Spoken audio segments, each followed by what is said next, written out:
Girl, real talk. This whole "it's a new year, time to reinvent myself" trash is not the vibe for 2024. You can find someone who loves you for you, as you are. You don't need to read a stack of self-help books, only eat sad salads, or start meditating at 5 a.m. to be ready for dating. So yeah, my advice is to download Bumble and find someone who embraces you the way you are right now. Let me know how it goes.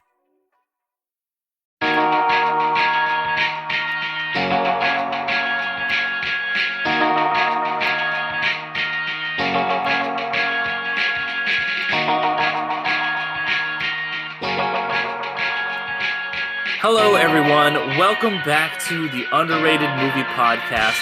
This is a podcast where we discuss films that are underrated, underappreciated, and under the radar. I am your host, Derek McDuff, and joining me today is Thomas Craig from The Joystick Show and Challenge Accepted. He comes on, he's a good friend of mine, and I'm glad he came on the podcast today. How's it going, Thomas? Aloha, buddy. Thanks for having me on. This is exciting. Yeah, thank you for coming on. I've been meaning to get you on for a minute. I'm glad everything finally lined up, worked out, and we were able to get you on. Before we dive too much into the film, what can you tell your first-time guest here? You've been nice enough to have me on your show a couple times, but first time I've been able to get you on here. What can you tell people about yourself and about the shows you're on? Man, where do we start? Okay, so my parents met in... No, I'm just kidding. Much like I think a lot of people who started podcasting during the pandemic, it was literally a podcast baby, or a pandemic baby, I should say. And we just kind of got talking, me and my friends, from, I guess, about things that we're just watching, reading, or playing during the pandemic, as a lot of people were meeting online. We'd meet over video games, play a video game, and then record the conversation. And thus the Joystick Show was created. The name, I think, kind of speaks for itself. And from there, I was lucky enough to meet people like you or other people like my friend Frank from the Geek Freaks Podcast Network. And we then developed a show, which is a movie TV challenge show. Every week, we challenge each other to a different movie or show from the past, or maybe things we've wanted to watch and have not. And we're almost 100 episodes in. We're doing a canned food drive for that show on Challenge Accepted. And whoever's closer, I said there's no way we're going to get to 10,000 downloads in the first year. He was very adamant about it. He was like, we're definitely doing it. Right now, we're at about 6,500. So it stays closer to 5,000. We made a bet. He has to wear a Seahawks hat and record our finale episode, which we have on YouTube as well. Vice versa, if I lose, then I have to wear a Cowboys hat, which I think I would rather just, jump off a bridge. I don't know, man. I don't want to do that. I'm just kidding. Well, no, I mean, as a Rams fan, I'm not a fan of either of those hats, but... Exactly. Yeah, so there you go, right? We all have our own little personal stake, but either way, it all goes back to a good cause. And nice. Either my local food bank will get all of the cans that are donated, or his local food bank in Sacramento will be getting them. So either way, I think it's a win-win for fortunate, or I guess less fortunate people out there.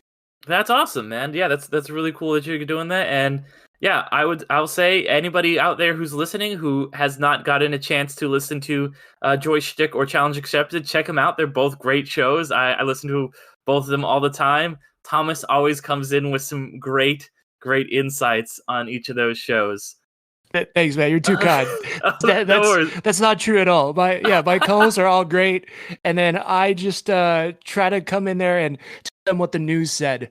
I just read it verbatim. So if you want to hear funny people reacting to the news, then yeah, check out those shows. Yeah, absolutely.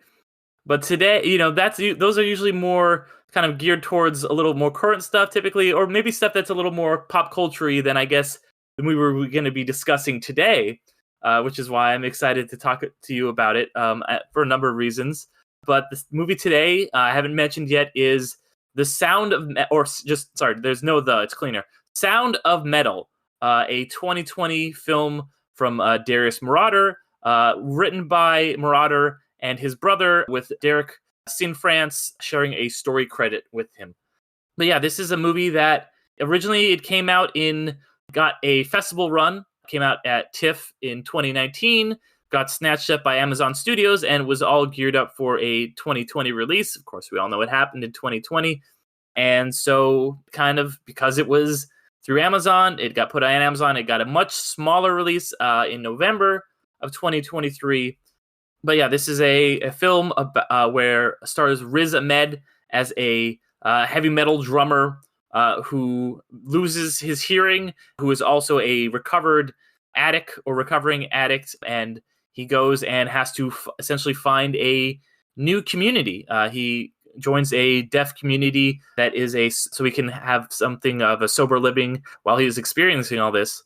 But yeah, Thomas, I sent you a while back a list of movies that I had earmarked to cover at some point. This is one, that right as soon as I watched it, I was like, man, I got to cover this at some point on Underrated back in 2020. So first of all, I apologize that we couldn't cover Big Fish, because as soon as I sent that same list out to a bunch of people, that was the first one claimed by my friend and co-host on Midnight Film Society, Damien. Yeah. So you guys did a great job with that one. Yeah, I know. It's just, it's funny. As soon as I saw the list, I was like, Big Fish. That's my favorite movie of all time.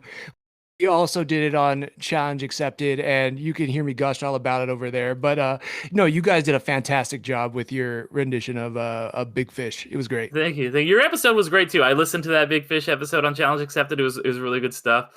Thank you. Yeah, but so since that one was off the table, this was another one that you sent over as one you wanted to do. What drew you to this film, and I guess in general, what do you think of it? Yeah, so great question. I think that I was in the pandemic. Again, I've already mentioned it, just like everybody else, and things seemed pretty somber. For me personally, I had just gotten out of an accident, a pretty bad one in 2019, and I was in the hospital up until 2020. And as soon as I got out of the hospital, it was like, boom, pandemic. So, it was just a rut of a couple years for me. And this movie popped up on Amazon, and it just looked incredible. I had seen some positive reviews about it going on. And yeah, as soon as I hit play on this movie, the intensity and also kind of relating to the character, he was forming this disability while I was, now consider myself a part of the disability community as well. I think that, it just kind of hit me in such a deeper, and I don't know, just connected with me so much. And ultimately, I think there's a lot of positivity in it, as sad as it can be sometimes, and as realistic and gritty as it can be on how life can just beat you down. At the same time, there was a lot of things about it that really lifted up my spirits. And when that movie finished for me, the first time I watched it, I was like, oh my God, this is something that I feel like so many people need to see for various reasons. Mm-hmm. Whether you have a disability or not, I think it's everybody's fear to lose a sense, right? It's age-old Reddit question: would you rather be blind or would you rather be deaf? Right? It's like me neither. Like I don't want either one of those things, right? And it's just hits you really hard, and I don't know. I think it helped me kind of cope a little bit in some ways with what I was dealing with at the time, and still continues to do that. It's such an amazing film. Yeah, that's really cool, man. And it's, this is a movie that it really had a big impact on me when I saw it too. Obviously, still really in the thick of the pandemic. We were starting to come out of lockdown by the point it comes out, but it really was it was still all around us. The world had changed so much. And I think that this movie, it's something you touched on really well, and you talk about relating to it through your own experiences. And I think that great movies are just these kind of empathy machines that kind of put you in someone else's experience. So you can either relate to it and be like, this is similar to something else I've gone through, or even if you can't relate to it, you might know other people who have, or the movie will just make you understand something you would not have been able to understand. And, I haven't gone through anything like similar to that, but, my dad has when he had his stroke a few years back, which is something ironically also, I talked about a lot in the Big Fish episode. But it's about losing something, that maybe means the most to you, because his hearing and his music just means so much to him, and it made me really think about, what if I was unable to write? So I mean, it would be, a different thing, but this movie really puts you in the mindset of someone who is using that, and it uses the language of film so effectively and so smartly to make you feel exactly what it's going through in both its editing and its sound design, which it is no mistake that it won the Oscars in both of those categories. The way that, they will have the ringing come in, and it will just put you honestly immediately in his perspective of someone who is losing his hearing, and just put him in this experience of like feeling like you're losing the thing that means the most to you, and how devastating that is.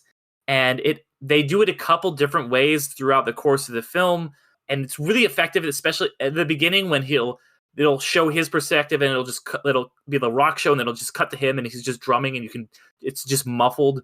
Or when he, spoilers for all this, when he finally gets the cochlear implants at the end, and it's not what he's experiencing. And the absolutely most heartbreaking one is it's, his girlfriend, who's played brilliantly by Olivia Cook, Lou, is singing that beautiful song, and then it just kind of slowly fades from the sound that everyone else is hearing to the sound that he's hearing, and it's just this distorted thing, and it's so heartbreaking. Mechanical. It's just mechanical, exactly. It's so, because it's not what he wants, and it kind of speaks to sometimes, you do lose things, you do lose pieces of yourself, you do lose these things that mean the most to you, and sometimes, a lot of the times, you can't ever get those things back. And rather than just struggling and finding to I've got to get back to what it was before, it's you've got to kind of learn sometimes to accept things for the way they are, and to realize that the new reality, the new truth might not be all bad. And I think that stillness that the character played by Paul Raci, Joe, who is the the guy who runs. Good old Joe with that ponytail. Yeah. He's so good in this. Got nominated for the best supporting actor, I believe. But he talks about the stillness. He's like, makes him sit in that room, and he doesn't seem to. He starts to kind of get it, but he gets it a little bit, and then finally at the end, when he takes out the cochlear implants, and he just sits in that silence, you're like, damn, this is it. This is fucking beautiful. And he's finally able to let that all really wash over him. You're so right. I think the two things you said there that really stuck out to me were kind of trying to accept things as they come. It's not easy. As you know, I have a prosthetic on my hand now, and that's just one sign of something I kind of lost in my accident. But at the same time, I kind of lost this path that I was on.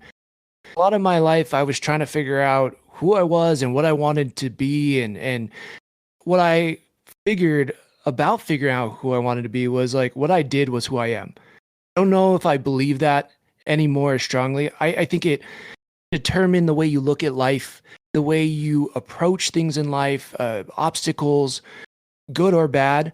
But I also think that it's challenging to just accept it for how it is. It's not easy. But, I think as we learn and we grow, you can kind of start to handle things and adapt to it better. If that makes any sense. I think that, again, I really thought I was going to be a commercial pilot, and that was it. I had changed at this point. I had already changed my life. So it was right before I turned 30. I was like, I saved up for a year. I quit my job. I moved halfway across the country, and I went full time into becoming a commercial pilot. And that's what I thought I was going to do for the rest of my life. I went to the school, I was building hours. I got a job back here in beautiful San Diego. No complaints about that. So I was doing that, but then, I was in a bad accident. And when I woke up, I was severely burned and I had lost limbs, and I thought my life was over. I lost my job. I did, I thought I lost everything about who I was. And I think that, I guess I can relate that so much to what Ruben goes through in this movie is like, maybe who am I if I can't drum? Who am I if I can't be in this band and I can't perform? Like, I think it was so instrumental to who he was and what to do, and I think for me, it wasn't just like the physical inabilities, but it was like there was a lot of confidence that was lost. And I never thought of myself as like, I'm this brave guy, but I think there was so much fear that was put into me after my accident, it made me really nervous. And so when I'm watching this movie and I'm watching Ruben have to navigate this realization of like, am I still me? Do I still have anything if I can't hear? And it's about who I am. It just, yeah, I think that part just really, really hits me hard. Yeah, well, honestly, thank you for sharing because, like, yeah, this is that really. I mean, it even affects me, like, and like I said, I'm not going to anything like that, and I have to say, man, like you, like I really like every time I talk to you, you always have like the most positive, best attitude. So, like, I think that Tell my wife that. But I like Ruben have just the way you got like Ruben that piece that he's found at the end. I think that's so important, and I think that's something I feel a lot with you. Like you've gone on this whole other journey now where you're like a podcaster, and we were talking before the show about just how rewarding and amazing that has been, and that kind of segues a little bit into something else that really I love about this movie. Yeah. And that is just kind of the found community, and not that saying podcasting is not all the same as joining the deaf community, but that's something that personally was really meaningful to me in watching this movie because Ruben is basically he's an outsider who goes deaf, and then at first he's very, very resilient to be a part of this community. He wants nothing to do with it, as we see. Like he just sees it as a pit stop, as a way for him to like just be sober here, get the implants, and then move on. And I was lucky enough to, when I was in high school, I took sign language, and I took it for 3 years. And there's actually there's a really great community, deaf community, hard of hearing people as well, in Orange County. And I was kind of a little bit, on the just kind of like Ruben, a little bit of an outsider on that, but I was still very, very accepted by that community. It's a community that still to this day means a lot to me. I was given a name sign by a deaf person, which I think is still really cool. It's something that comes up in the movie, Ruben's name sign, where it's like the C next to his eye, the kind of owl, half owl thing, which I think is great. And yeah. So like that sense of a found community is so important. And then he does kind of lose that at the end because he gets this implant, and as Joe says, like this is like the deafness is not something to be fixed. That's a big theme in this. And I've there's a lot of really great movies that deal with the deaf community. Children of a Lesser God's a really good one. Coda. Yeah, I was gonna say Coda, which is great. I'm always a little bit. I love that movie. It's a great movie. To me, it's like it comes out a year after this. It wins Best Picture, and I'm kind of like a little bit bitter that I was like, this should have been the one, because like Coda is like a good Disney Channel movie, and it's right. It's a little bit more like poppy than this one is, for sure. Yeah, and it's told from the perspective of a hearing person, whereas this one is someone who starts as hearing but joins the deaf community, and I think that's really important. And yeah, just the way, like I mentioned before, that the sound design is used in this one is so really invests you and makes you kind of relate to someone who would be going through all of this in a way that I don't think Coda necessarily does anything like that. But it's not just the sound design that gets you in on his journey. Something I noticed this time watching it, because it's a movie that I love a lot, but I hadn't watched it since seeing it originally in 2000. It was either late 2000 or 2020. I mean, or 2021. Yeah, likewise for me too. Mm-hmm.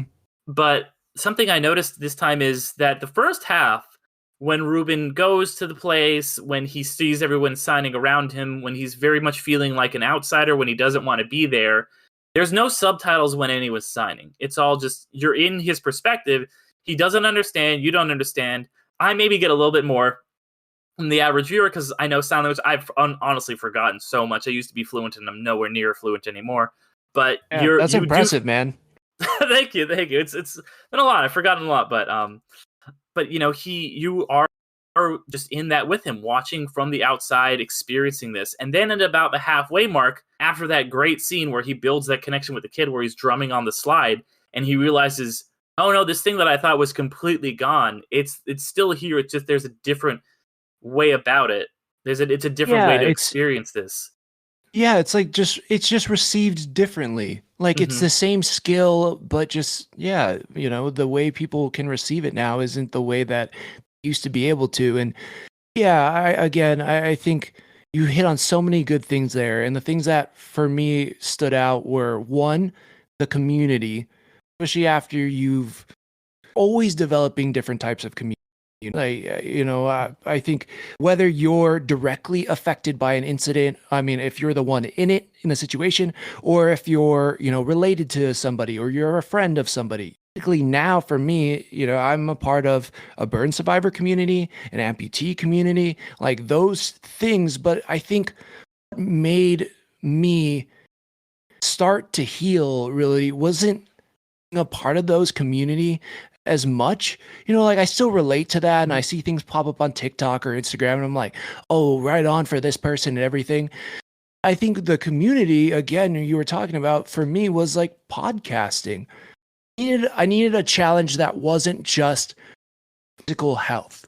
Like I needed a challenge that wasn't just like, hopefully I just let time just heal this, and podcasting, I think, gave me that opportunity. Much like this, I mean, Ruben, this time around watching this movie for me, I feel like he was less resistant than I remembered watching it the first time. The first time I watched it, it felt like he was resistant the whole way through the movie. And I guess you could say to some degree he is, up until he gets the cochlear implants. At the same time, he kind of starts integrating his life into the deaf community a lot sooner. I feel like he starts engaging with those kids. He starts engaging with the people at the home a lot faster. Him and Joe, like I kind of forgot, after the first time I watched it, how close him and Joe become and how much of a betrayal it is at the end. And he's like, I got the surgery. I got the deed done, and I forgot about that. And the other thing I just kind of wanted to briefly mention was, you saw, we went to San Diego Comic-Con, like I have this metal prosthetic on my hand to replace some of the fingers that I lost. But, when people were telling me, hey, you're going to be able to get this prosthetic, maybe you're going to be able to get this or that, or the coolest new thing out there, right? And then when I was finally able to get the one I have, and don't get me wrong, I'm super fortunate. I'm super thankful for it. I feel super blessed to have it, and it has helped my life out tremendously.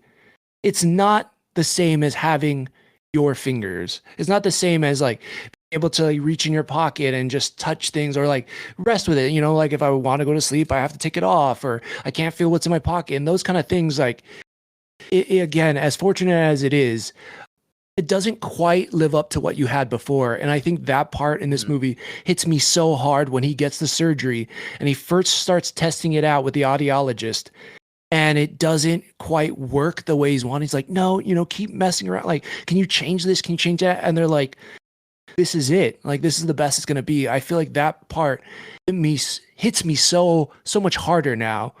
And of course I didn't watch this before, Mags, but if I did, I think it would have hit me 1,000 times harder, because you're like, it's not going to live up to what it was before.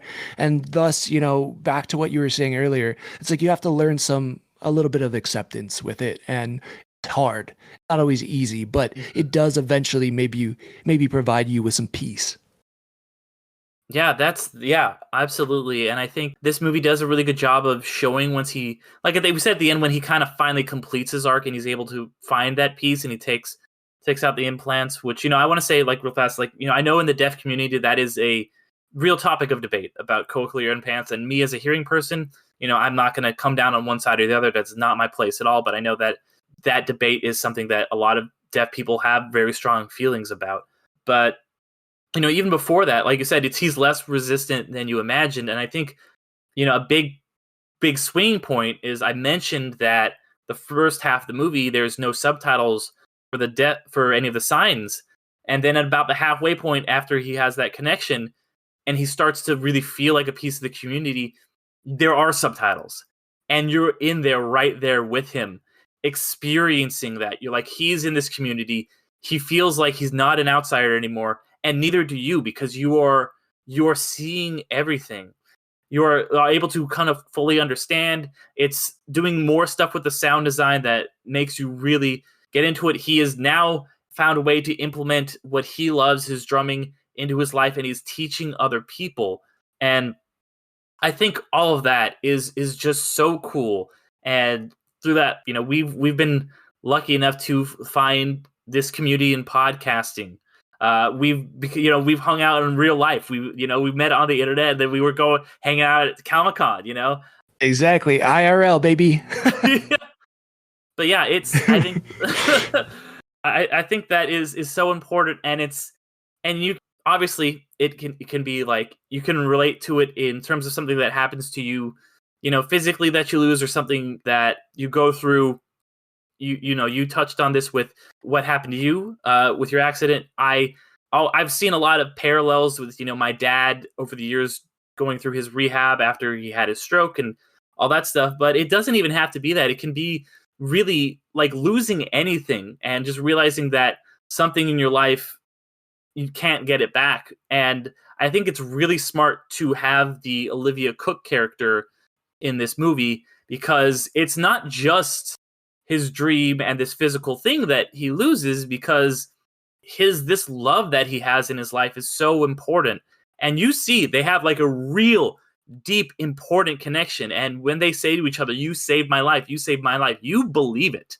Like, these people are both addicts, and there's so much just subtext and smart things that are shot, like you see the cuts on our arm early on. Absolutely. You have that thing where he's like, how long have you been in recovery? 4 years. How long have you been in this relationship? 4 years. So they were obviously there for each other. But then she goes back to France. Oh my God. She reconnects with her dad. Yeah. And yeah. Oh, sorry, I cut you off there. I was just gonna say that line though, No. where Joe is asking him like, "How long were you in the relationship?" And he was like, 4 years. That just hit me so hard, where she was at that time, the community he needed. Community doesn't always need to be a bunch of different people. It doesn't need to be 20, 10, 5 people. Sometimes it could just be one. And I think that part right there was like, wow. I think that hit me really hard. And then just the beautiful little character moments between them, where they're just kind of playing some music in the RV and they're dancing together, and he's just kind of holding her and they're swaying back and forth. Like, some of that just feels so intimate and so special. Just makes sense. So when you get to that moment that you're talking about, where they are holding each other in France and they're on the bed crying and like, "You saved me, you're my whole heart." It just makes it so much more devastating, but they're not those people. I don't know. Does it ever say in the movie how long that time frame is from when he goes to the deaf community to the time he gets to see her? What time frame do you have in your mind? Yeah, I was always curious about that, because he does learn sign. He's basically fluent. So I'm like, I wonder how long it took him. Obviously, I guess he would have been essentially in total immersion there, so I guess it would have been pretty quick. So I don't know, my time frame, I always imagine like 6 months. I have no way to back that up, but like, what do you think? That's exactly what I was thinking. Nice, exactly yeah. 6 months. Yeah, because I was like, okay, it has to be long enough for him to, again, like you were saying, get immersed in sign language, learn it, then also kind of build this community, then sell his stuff, then get to Paris, and then for her to have moved on. And I feel like 6 months in my head is that amount of time where you're like, okay, it's enough for everybody to almost move on to a different life, you know? And when you think about it that way, if they haven't been together for 6 months, he could have missed things, but also like, they're just not the same people anymore at that point. Mm-hmm. Yeah. And that it all just works so well together. I just love, like you were saying, the subtext of just it feeds you these little scenes. You bite on it, and then it kind of lingers there. It comes to play a bigger factor, and for me, where it kind of crescendos is that point when they're on the bed together, and they break down crying, holding each other. It's just that realization right there is, and wow, amazing. Yeah, because that whole the arc with her is just perfectly intertwined with his arc of his deafness, where he started the movie. He's in this place that he's doing this dream that he really wants to do. He's on the road with his girlfriend being in this band, and then that all gets taken away from him. And he has this idea, like, I'm gonna go get it all back. I'm gonna get these implants. I'm gonna go get her back, and we're just gonna go back and do it. And then he gets the implants, and it's not quite the same. And then he goes and he goes and finds her, and they still clearly like love and appreciate each other, but they know it's not quite the same. They can never really go back to what they were. She's in a much better place. And I think that really speaks to, sometimes things that are really important and meaningful in your life are not permanent, and they're not going to be there forever, whether that's a person or a job or something you're experiencing. Life is all about unexpected change. And a person especially can be so deeply meaningful to you and like change you as a person and save your life and get through the hardest times. But you might, whether it's a friendship or a romantic relationship or whatever else, you might eventually just go in different paths. And it might not be because of anything either you guys do. It might be, like in this case, completely external circumstances. And that's why I'm a really big sucker for brief encounter movies like La La Land or like Brief Encounter, or like any of those. Portrait of a Lady on Fire is another one. Any of those movies where it's all about this hugely monumental person in your life, and that's not going to be the end, but they still mean so much to you, and you just kind of have to at the end let that go. It's devastating, and this does that as kind of a subtext to the whole journey he's going on. And he has to say goodbye to her, and then he has to take out his cochlear implants and say, it's unreplicatable. My past life is done. What is my new life going to be? Yeah. It's all right, man. It's so incredible. It's just a good reminder, I keep making this like I'm trying not to make it just about me. No, you have a personal connection to this movie. I think that's really profound. Oh, thanks. I think it shows me, and it's a constant reminder, and movies like this are a reminder of that, is everything has a time limit. And sometimes that time is a day, a week. Sometimes it's 20 years, 30 years. But one day it will be the last time someone is a professional basketball player playing in a game. Sometimes it is the last letter you're going to write someone or the last phone call you're going to have with them. And you just don't know when that time is up. And this movie just kind of shows that, it wasn't the way they wanted to go. And it's beautiful that they got to say goodbye on their own terms. But yeah, this opportunity for him to accept what is, and that he has moved on, and that it's not going to be what he thought it was. His life isn't amounting what he thought it would be. And I don't know. I just love that idea of that there's this lesson of maybe appreciate what you have while you have it, and then also when it's time to let it go, yeah, it's going to suck. Yeah, it's going to be painful. But at the same time, like you got to appreciate that when you have to find a way to move forward because things are ahead. I mean, there's that moment too where he's playing with the kids in the garden, and they're running around and they're playing that game, or he's drumming in the class and he smiles, and if you juxtapose that with the guy who's trashing everything in the RV, you're like, that guy will never be happy again. With the way he's devastated when she gets in the taxi or the Uber on the way to the airport, you're like, his heart is broken. How does that guy ever get back to a place where he ever feels good again? But we see him smile, and he kind of half-heartedly smiles when he sees her in Paris, but then it's never real. I think the last time we ever see him be real and truly happy is with those kids or at the community center, hanging out with his friend in the RV, talking about tattoos, or hey, look, she's a babe. Like that I think is, it just kind of shows you, your life isn't over because something, what you think is your life, if that ends, doesn't mean it's over. Yeah. I think that's a beautiful message in itself too. Yeah, absolutely. And you talk about like him being really happy and stuff in the community. And I think though, like, and that's, I think I keep coming back to that last shot because we've talked about obviously how important community is. And I think we both really agree on that. But ultimately, it does come down to self-acceptance. And that is the final step in is him sitting there in the silence, in the self-acceptance and understanding really who he is and how everything is different and being able to move on because only you can do it. Like it's, it sounds cheesy, but it really has to be, no matter how good the community is around you, no matter whoever's there for you, if you can't like accept things about yourself and accept the change and live your life and understand it, then that's it. And he does get to that place at the end. And I think that it's one of my favorite endings of a movie, honestly. That's why I keep harping on it.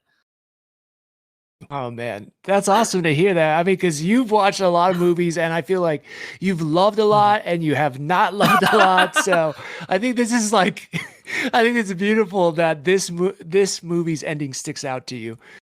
It's this ending. This time I watched it, it hit me so much differently than the first time I watched it, and so sad the first time I watched it that they didn't work out. Mm-hmm. I was so sad that, he did all these things to get back to his life with Lou. And then all of a sudden, that they both realized that life is in the past. It's not going to work moving forward. And this time I think I'm in a better place than where I was the first time I saw it. Now I think I have been able to accept who I am and what I went through a lot more than when I first watched this movie. But it is the hardest thing in the world. And just want to make sure I put it out there. It's like, it's not easy to accept everything about yourself. Mm-hmm. I think it's like one of those things, it's way easier to say it than to do it. And so many times, I wanted to wake up in the morning and wish what had happened to me had not happened. And I'm sure Ruben was thinking that the whole time. And no way that these implants are going to be, they're going to change everything. They're going to allow me to go right back to drumming, go right back to Lou and form the band again. We're going to pick right back up on the tour. I mean, you can even see it when he gets the call from the manager and she's talking to the manager and he's like, he's going to find us a place, and she finds a facility. He can't hear a thing, and she hands him the phone and he's like, yeah, man, it's fine. I got a little ear thing, but don't worry. I'm going to get a surgery. We're going to get right back. But he was in denial. And it's just so hard sometimes to accept that part of you. But it's one of the best things that you can do for yourself, I think, in any situation, whether you've gone through a big traumatic event or whether you had a ton of little traumas through an extended amount of time. It's accepting that side of you and the good, the bad, the ugly, and then saying, all right, well, how do I live life from here? How do I move on from here? And I think it's so powerful because in that short little scene, as he's walking through the streets of Paris and the cars are going by and the bicycles are ringing in his ear, and it just sounds like it's going through a mechanical cord and pipe and everything's tinging and pinging. When he sits down and he finally sees that clock and knows, like, I just have to take these things off to experience this silence, experience this moment, and just accept this moment. It's just, you're right. It's just a beautiful, beautiful ending. Yeah, absolutely. And I can't say it any better than that. Thank you so much. Like that's incredible. So, I think I can't say anything else. So that's, I want to just switch gears here. Cause sorry, mic drop. I'm out. Yeah, no, that was great. So I just want to, kind of then switch gears here because, like you said, beautiful movie, amazing story, incredibly profound. But this movie, as I alluded to in the intro, comes out and becomes kind of one of these almost lost COVID movies. I feel like, 2020 was a weird year for so many reasons, but also becomes a weird year for movies. And, you see a lot of movies that, either got pushed back or they kind of they came out in these, they just got put straight to VOD or whatever it might be, and or they had very limited releases and they get to VOD, and that it kind of like they even the Oscars were really weird that year. Like what was it? Will Smith didn't slap anybody. Yeah. It was what won that year? It's the Chloe Zhao movie. Oh my gosh. Oh, Nomad. Nomadland. Thank you. Yeah. Nomad. Yeah. Yeah. It's just a weird year for That movies. It was. I really liked that movie, but it was. Yeah.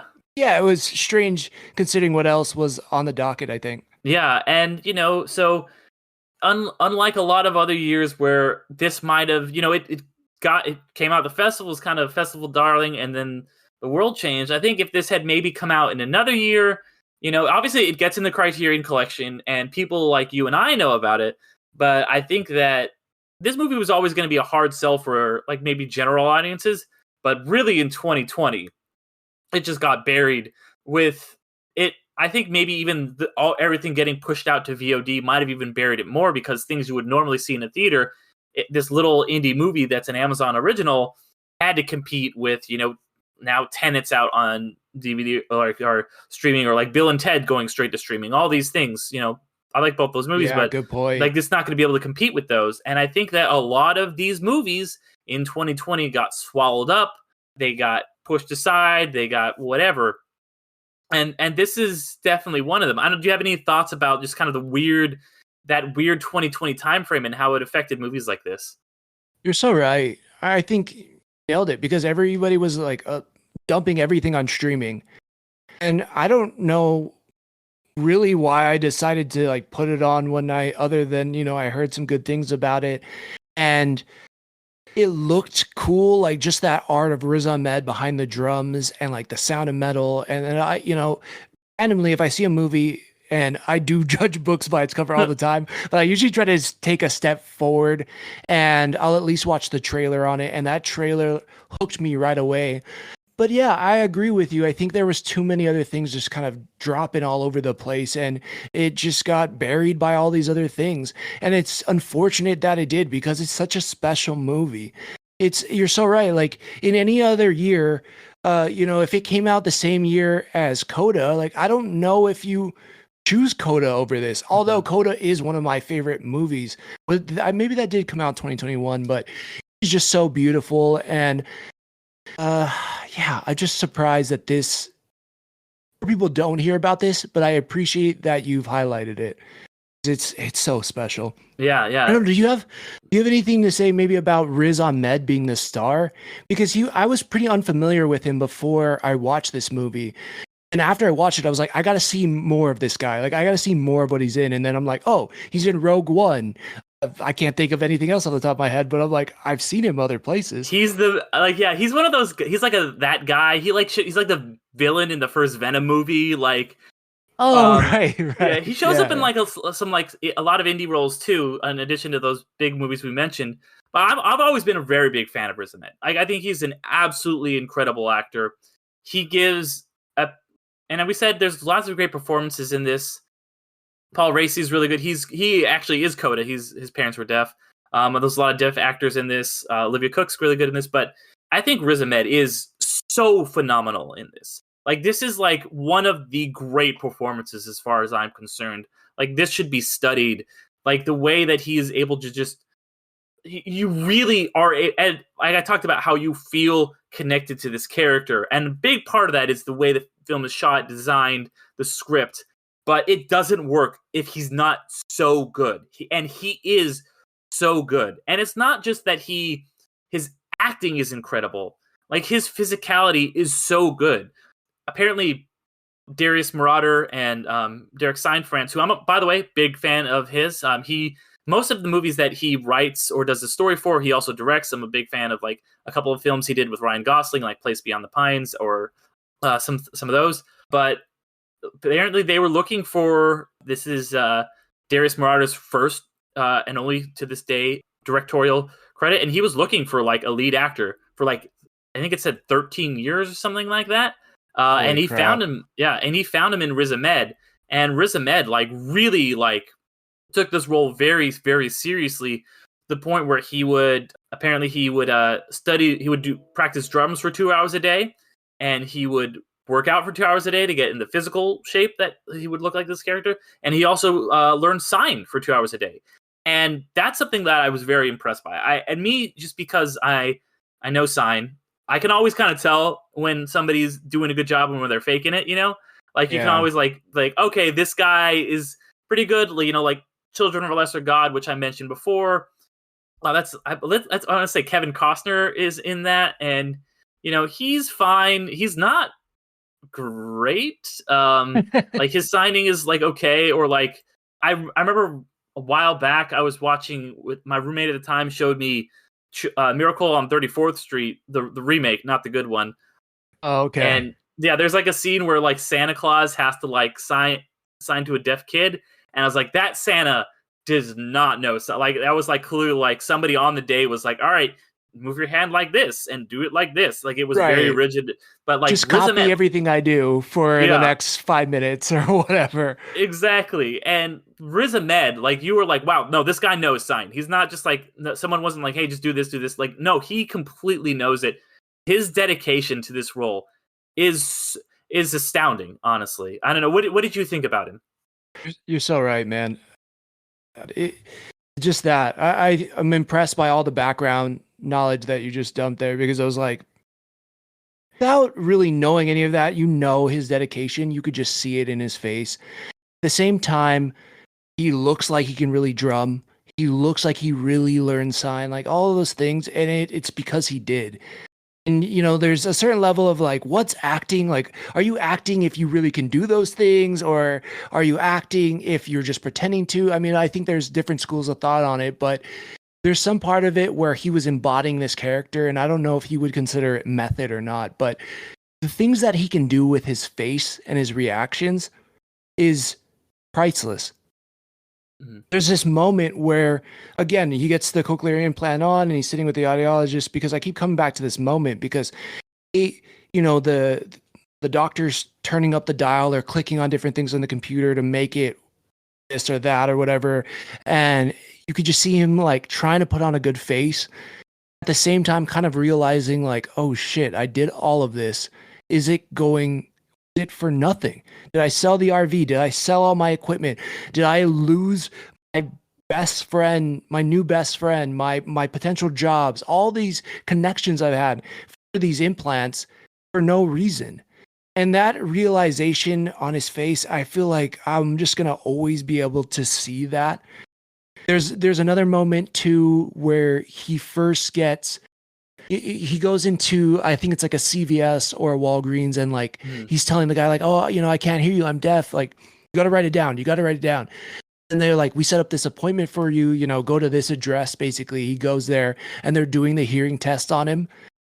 He's saying things like he really can't hear what the guy behind the screen is saying, and then I love how the camera just kind of backs out, and these different moments, another one where he's sitting around the table with the rest of the community and they're all signing together at dinner. You could tell he doesn't know what's going on, but he wants to. Like those moments, I'm like, God, I don't know who else could do it. I know there's other actors out there that can. He felt like that 1 in a million casting that they just got perfect for those like little moments where you just get to look into his eyes and see like whatever he's realizing. Just incredible. I don't know why I haven't looked up more of his movies, because like I obviously loved him in this, and I haven't like sought after more of what he's done, but I want to see him in more things after this. Yeah, like he's so good, and a lot of times, he's been like a supporting character. Like he's did you ever see Nightcrawler with Jake Gyllenhaal? I haven't. It's on the list. Okay. He's like a supporting character in that. He's really great in that. So yeah, I'm a really big fan of his. Real fast, I just want to correct myself earlier. I said that it was Costner in Children of a Lesser God. That's wrong. It was William Hurt. My mistake. I just wanted to clear the record for that. But yeah, he in this is so good. You mentioned the facial expressions he's given like at that dinner scene, and then he looks just like he's an outsider, and then the way he lights up and his face changes when he's become part of this community. like just he does out these acting with his eyes and his smile. It's so subtle, and a lot of times I think that we tend to reward really big performances, and there are big moments when he like freaks out or is like drumming and stuff like that. But he's also doing a lot of really subtle stuff that is I definitely appreciate. My God, yes, absolutely. I did want to ask a question about, so this movie is, obviously one, we've had a lot of great discussions about how you related to this really personally, about, how he went through all this and how you had kind of a parallel track that you were going through and you related to it. What's another movie that you would say is a good movie for someone who is going through hard times? I was like, just say Coda, but I'm like, no, you can't say that again. I was like, that's such an easy way out. Let's think. I'm trying to think of what movie kind of. It's so cheesy because it's not like the answer that people who probably listen to you and you're so smart and you're so like well versed in movie analysis and stuff. And when I talk to you, I'm like, God, I gotta like study up because I need to get half of where you're at. I mean, this is true. Yeah. Most of the time, like I hang out with a bunch of like wannabe comedians, so it's like a different story on how we look at movies or shows or cinema in general. I think the things that make feel the happiest, at least for me, are things that I connected to when I was a kid. Mm-hmm. So growing up, I was always a big fan of Marvel. I was always, I was reading comics since I was like 8 years old. I think it was like my 13th or 14th birthday, all my friends to go see the first X-Men movie. Like the first time Hugh Jackman was in it, and it was like 2001, and that was like my birthday. My parents were like, "What do you want to do?" I'm like, "Bring everybody to see the X-Men," because I was like, "That's what I want to do." And so, now we're at the state now with Marvel, and we're post Endgame, and obviously Endgame, I saw it in theaters like 4 or 5 times. I was just like anytime I could go, I was going to watch that movie. And, I still love Marvel. I know some people, there's been a ton of news out there, especially with that book that's come out, The Reign of the MCU, and all this news that Variety just dropped, I think today. So all these things. But at the same time, if I just want to like put on something and feel good and hopefully aspire a little bit of these heroes I see on screen, like I'll put on an Avengers movie or I'll put on, Black Panther. I love Wakanda Forever. I feel like I understand people saying that Wakanda Forever, Guardians of the Galaxy Volume 3, like some of them kind of had a little bit more sadness to them. But those phases 1 through 3 movies just put me in a better spirit. And I don't know. I think that's it for me, just to be happy and kind of hopefully take a little bit of heroic archetype into myself and then go out in the world. Not the best answer. No, that makes a lot of sense. Really cool. And honestly, my answer is the same. My answer is a movie that really helped me a lot going through some sad times that I kind of relate to a lot is Endgame, and specifically Thor's arc in Endgame. And I think I might have mentioned this. I don't think I've mentioned it on this show before. I know I've mentioned it at least somewhere on the internet before, but definitely on TikTok. If you're not following them, go follow Underrated on TikTok because you've been dropping some dimes on there. Thank you.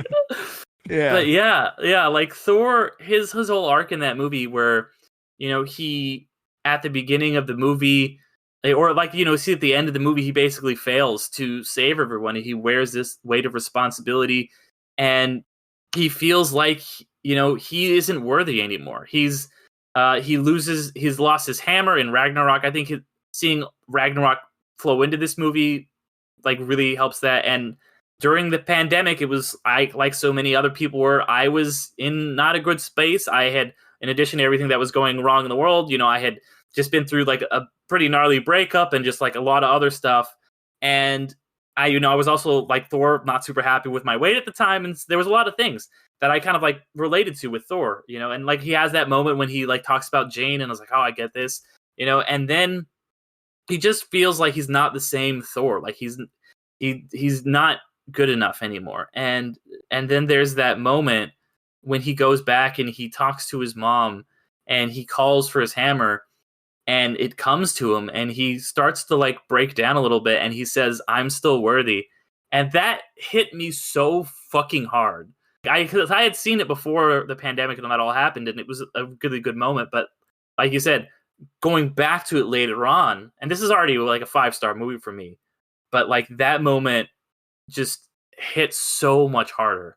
And if Thor, the like literal Norse god of thunder, like the badass, could feel like he's not worthy and then have this moment where he's like, no, I am still like it. I think that's a really important message for all of us, and that's why I think a lot of those Marvel movies are art. They are cinema because, and to varying degrees, but that one especially, it really it makes a human connection. Despite all of the bigness and the fantasy and all that, there's still a real human core to those movies.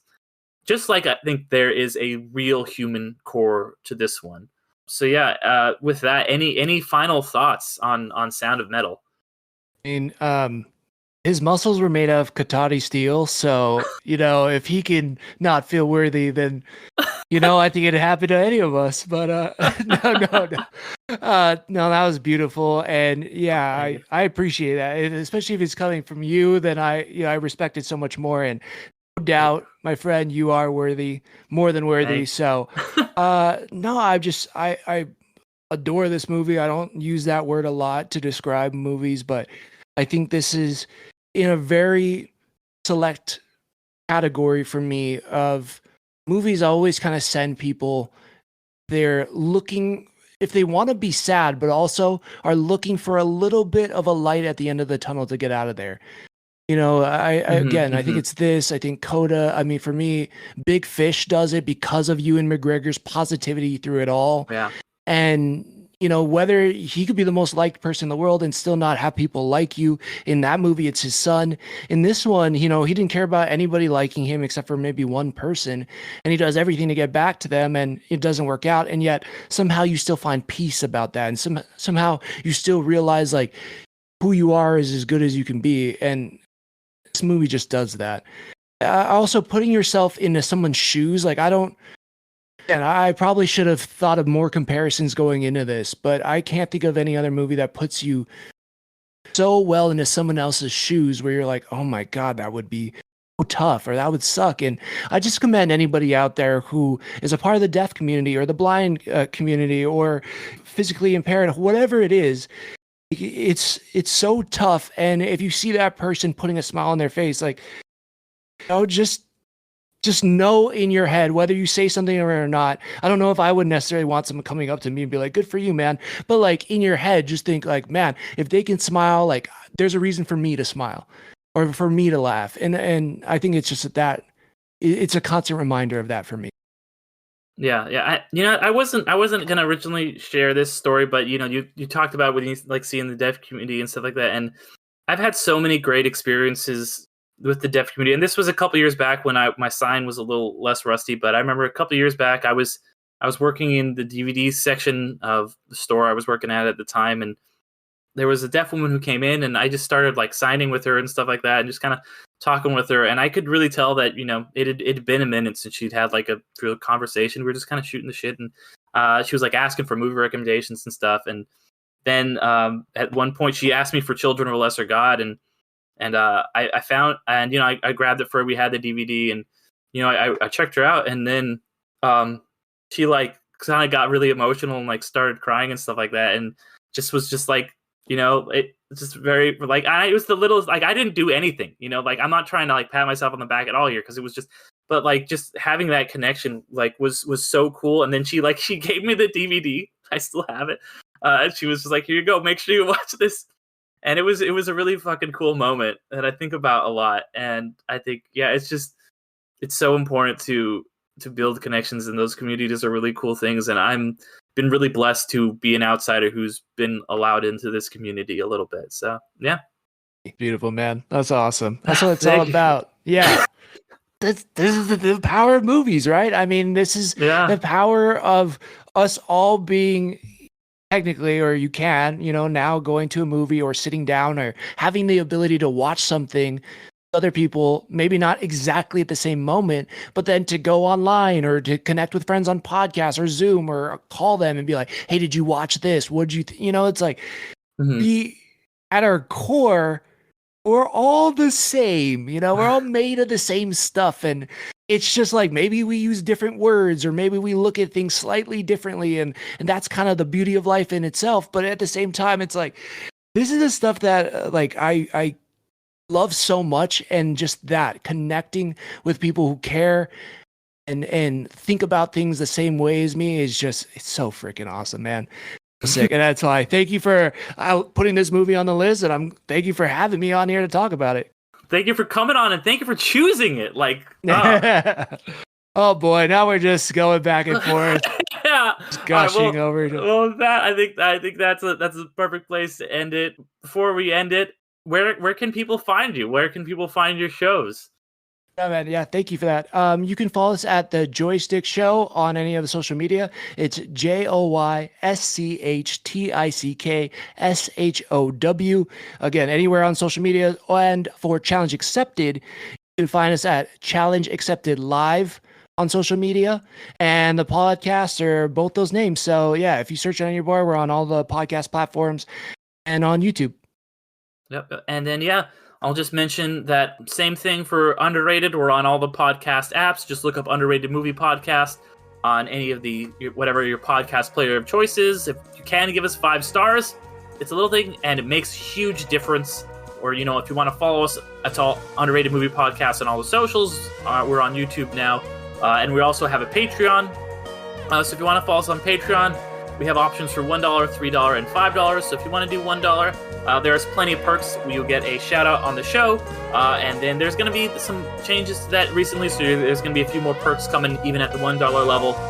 If you're at the $5 level, though, you also get to select a movie for us to cover. So if you want to do that after your patron or a producer patron for 6 months at that $5 level, you can choose a movie for us to cover.